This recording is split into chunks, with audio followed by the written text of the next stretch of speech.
It's hard to manifest quickly if you have negative beliefs about money. You might not even be aware that you have negative beliefs, but they will certainly hold you back from achieving your financial goals. These beliefs act like a computer program for your thoughts and actions so they can sabotage your success. For years, I've had negative beliefs about money that I would never be rich. Although for years I put a lot of effort to develop businesses, each and every one of them ultimately failed, and it was 100% my own fault. It took me decades to come to terms with this, but once I did, everything started to change. At a young age, it was somehow imprinted on my subconscious mind that I would never be wealthy, and if money or opportunities did come my way, I would eventually lose them. And lose them I did for about 30 years. I would work for days and weeks on a project, making it just perfect. And then, at the last hour, when I was putting the final polish on the project, I would purposely screw it up. I would justify to myself that I've done enough work on it, and if people aren't happy with it, well, screw them. I would sabotage the project,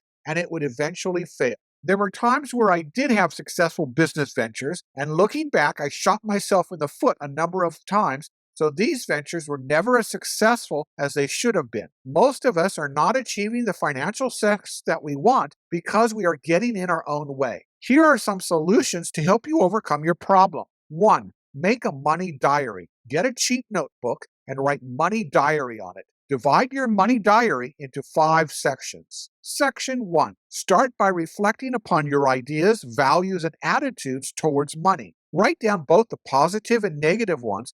Make sure whatever you record is true about you. Don't just write down a bunch of statements that you commonly hear from your friends or see on social media. Write down ideas about money that really resonate with you at your core. Do this process a number of times. Each time, reveal a little bit more about your true attitude at your subconscious level towards money. Section 2. In Section 2 of your notebook, write my findings and write down here what you have discovered about your attitudes and your routines towards money. Section 3. In this section, reflect upon how you would feel if you had an unlimited amount of money. Really dive deep into this one and imagine all the things you would do. More importantly, imagine how all of this would make you feel. Try to summarize your dominant feelings towards life in one word. It doesn't matter what that word is. Just choose the most accurate word that sums up your entire feeling about life if you had unlimited amounts of money to spend. Section 4. In the 4th section of your diary, write down that one word feeling that sums up your attitude towards life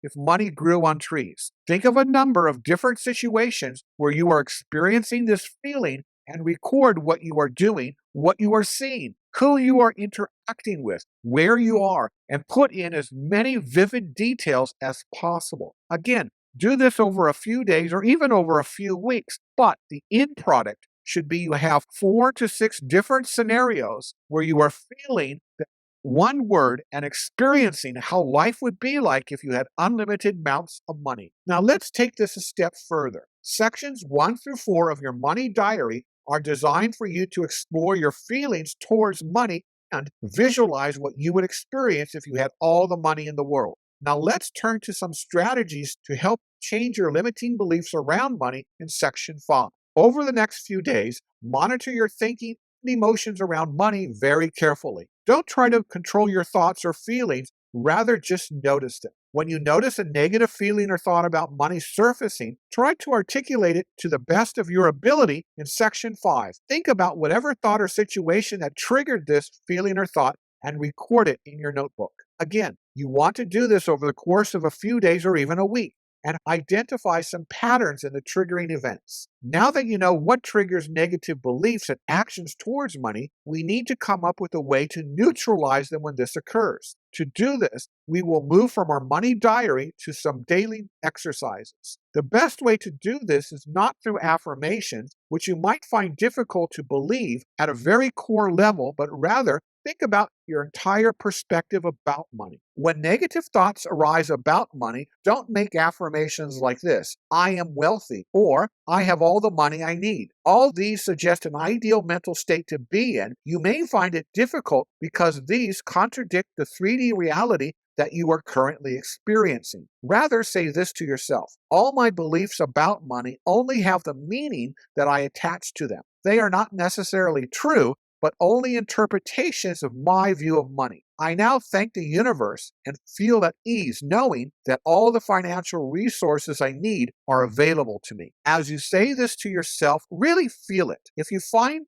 feeling it a challenge, try to change your physical state. Here's how to do it. Sit down if you're standing, or stand up if you're sitting. Start walking a little if you're standing still, or stop walking if you're walking. Smile at yourself. Lift your hands towards the sky if you like. Use these changes in your physical state to help you trigger a new attitude and certainty about money. Realize that your attitudes towards money are simply attitudes and not necessarily the truth. You can consciously adopt different attitudes and embrace more powerful ones. In other words, don't wrestle with the facts that point to a lack of money in your current reality. Rather, focus on what meaning you attach and don't attach to your beliefs about money.